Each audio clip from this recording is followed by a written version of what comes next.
بسم الله الرحمن الرحيم.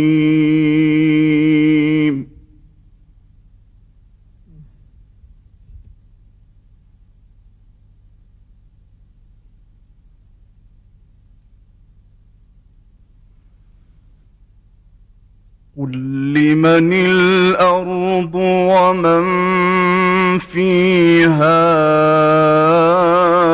إن كنتم تعلمون.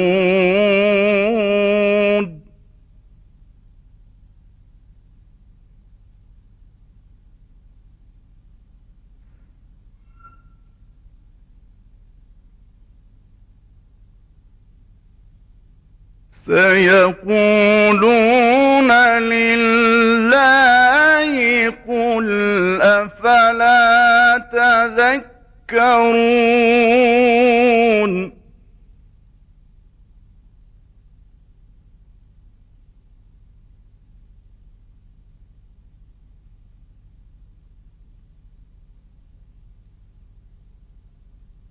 قل من رب السماوات السبع ورب العرش العظيم سيقولون لله.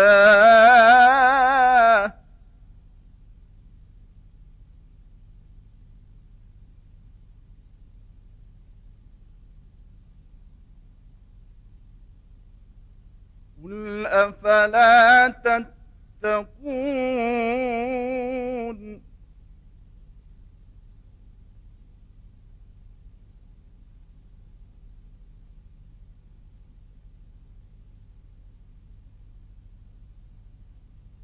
قل من رب السماوات السبع ورب العرش العظيم سيقولون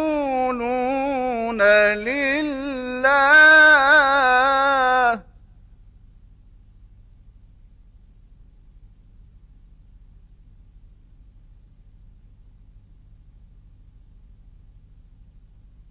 قل أفلا تتقون.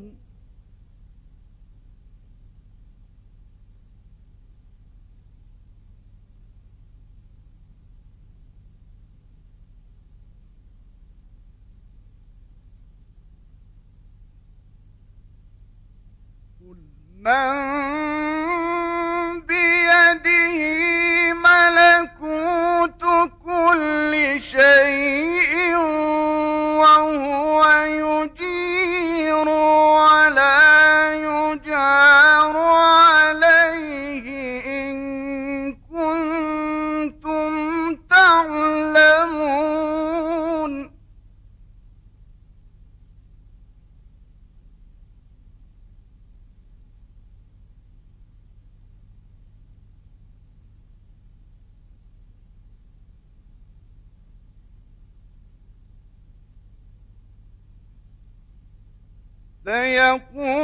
سيقولون لله.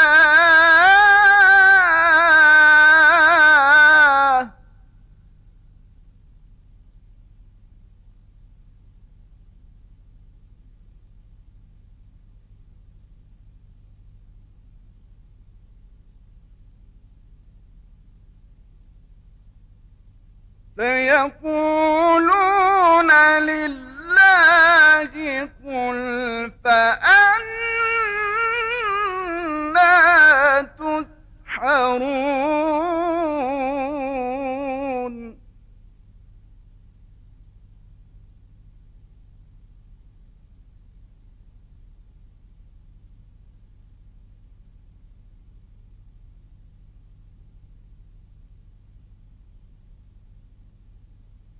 بل أتيناهم بالحق وإنهم لكاذبون.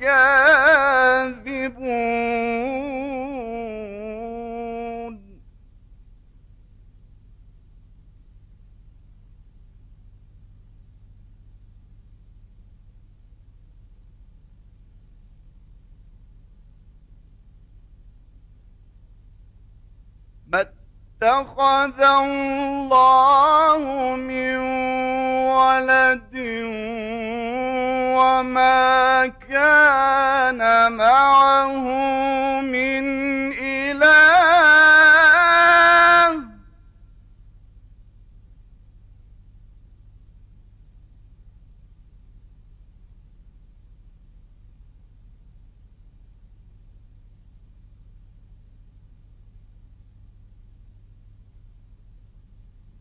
إذا لذهب كل إله بما خلق ولعلى بعضهم على بعض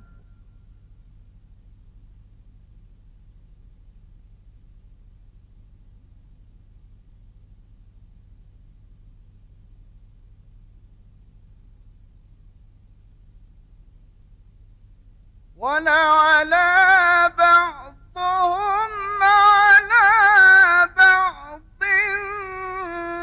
سبحان الله عما يصفون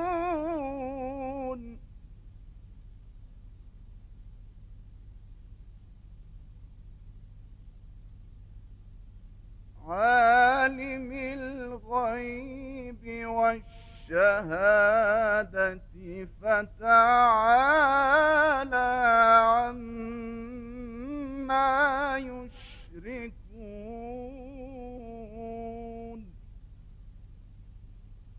صدق الله العلي العظيم.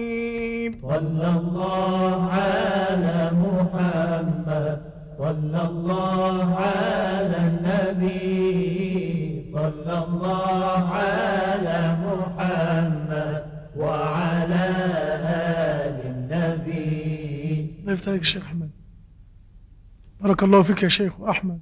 سورة المؤمنون بياتي رصد بياتي نهوند وبعدين بيات. النقل بين البيات والنهوند كان غير مستقر. سيقولون لله، المولى يخبر عن أحوال المشركين. هم عارفين بأن الله حق وأن السماء والأرض، لكن الله يقول لحبيبه ومصطفاه كل من الأرض ومن فيها إن كنتم تعلمون. ربنا سبحانه وتعالى يقول سيقولون لله.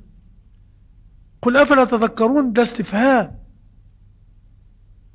وأفلا تتقون وفأنا تصحروا، الثلاثة.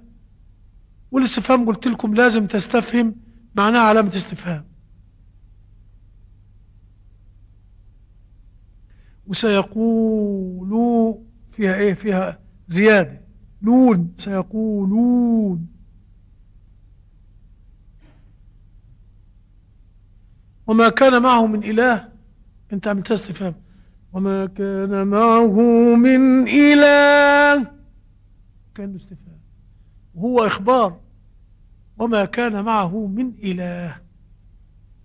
أعوذ بالله من الشيطان الرجيم. أعوذ بالله، الذال فيها راحة السكون. أعوذ. سيقولون لله، طويلة، طولت انت فيها. ولا على بعضهم، فيها زيادة كلمة على، وبعدين قلت ولا على، يعني عملت فيها نبر. ولا على بعضهم، انت قلت ولا على بعضهم. يصفون الصاد من حروف الاستعلاء، ولكنها صحيح في المرتبة الخامسة، لكن يصي، ما نقولش يسي، يصي صي. وأنصحك يا شيخ أحمد، يصفون سبحان الله عما يصفون، هي فيها استعلاء لكنها هي مكسورة، لكن برضو فيها حرف الصاد نقلبها سين. وأنصح من الشيخ أحمد أن هو يتردد على شيخ من الشيوخ يقرئه القرآن الكريم ويخليه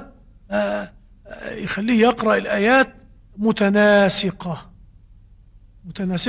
لابد أن تجلس إلى شيخ يا شيخ أحمد اجلس إلى شيخ يا أخي، إلى شيخ من شيوخ البلد. أكيد في المقام مقامات وفي نطق الحروف. الله يبارك فيك. خداوند عزوجل این رو مراد داشته است در کلام مبارکش قرآن کریم که این الهون مع الله 5 بار که تکرار میشه به همین صورت این تکرارها منتقل بشه به گوشها و از گوشها به قلبها و جا بیفته این 5 بار الهون مع الله. یا اینجا 3 بار سیقولون لله. و نکته هایی که این اهمیت رو میرسونن بسیار. من فقط اینجا این اشاره رو میکنم که از قدیم بین مفسرین این بحث بوده که یک موردش جواب دقیقاً سیقولون لله است. قل لمن الارض لام داره، جواب سیقولون لله. 2 تای بعدی لام نداره در سوال، ولی جواب برای اینکه یکسان در بیاد با اولی شده سیقولون لله. علیرغم اینکه سوال این هست قل من رب السماوات السبع، مثل بعضی از قرا که خوندن سیقولون الله باید جواب میومد سیقولون الله، ولی آمد سیقولون لله. همچنین مورد بعدی قل من بیده ملکوت کل شیء، باز جواب سیقولون لله. این که 3 سوال متفاوت یک جواب یکسان می آورن خداوند متعال براش، این مسلما به قاری باید این الهام رو بده که مراقب این ایستگاه ها این وقوف باشه که مثل پایانی های آیات اینا هر کدوم در جای خودشون قرار بگیرن و ایقاع خودشون اثر خودشون رو و اون اثر مطلوبی که باید از مجموعه تلاوت در قلوب مستمعین قرآن کریم حاصل بشود انشاءالله به دست بیاد. ببخشید. خیلی ممنون، تشکر میکنیم از استاد گرانقدر جناب دکتر لسانی به خاطر این نکته های ظریف و قابل توجهی که در خصوص معنا و مفهوم این آیاتی که تلاوت شد فرمودن. در مورد تلاوت برادرم جناب آقای تجری در بیات، رست بیات و نهاوند و بیات تلاوت کردن. ترکیب بیات و نهاوند ترکیب صحیحی نبود از نظر لحنی. خداوند متعال خبر میدهد از مشرکین قل لمن الارض، بعد خدا خودش جواب میده سیقولون، خواهند گفت سیقولون لله، همین آیاتی که جناب استاد اشاره میکنن. بعدش قل افلا تذکرون، این سواله. شما باید سوال رو برای این افلا تذکرون، افلا تسحرون، افلا تتقون، ظاهرا افلا تذکرون فانا تسحرون، همه اینها سوالن و باید به صورت سوالی خونده بشن و شما به صورت خبری خوندید. سیقولو 2 تا واو زیاد کشیده شد. بعد من اله یک جمله خبریه، شما به صورت استفهام خوندید، یعنی عکس اون چه که اونجا باید میخوندید. اعوذ بالله در استعاذه شما انگار میگید اعوذ بالله، یعنی اعوذ بالله، انگار زال رو ساکن میکنید. البته این اشکال رو برای چندین قاری تکرار کردن. فإنك لعلى ولعلى بعضهم ولعلى تفوق یعنی برتری یافت. ولعلى بعضهم على بعض، شما خوندید ولعلى بعضهم على بعضهم ولعلى بعضهم، اینجا نه روی عینه نه روی الف آخر، همون فشار به تکه صوتی چون معنا رو عوض میکنه. در یصیفون درسته که صاد حداقل تفخیم رو زمانی که مکسور هست داره، ولی دیگه نباید به سین تبدیل بشه، چنانچه شما اون رو تقریبا به سین تبدیل کردید، یصیفون. و من احساس میکنم که شما از محضر اساتید استفاده نکردید. پیشنهاد میکنم که در نزد اساتید تشریف ببرید. متنی رو هم به خاطر سرعت کار جناب استاد گرانقدرم آقای سبزاری نوشتن. قراء محترم و عزیز ما، سعی و دقت نمایید هنگام تلاوت در تجوید و صوت و لحن و وقف و ابتدا و اجرای مقامات و پردازش آیات و مطابقت آنها با معنا در چارچوب و سایز صدا و سیما تلاوت نمایید. همون تلاوت اکادمیک یا استانداردی که خدمت شما عرض کردیم که این یک هنر یا گنجی است که باید خودشان یعنی خود قاریان اون رو استخراج و پیدا نمایند و ممکن است این امر سالها طول بکشد. به امید موفقیت شما عزیزان.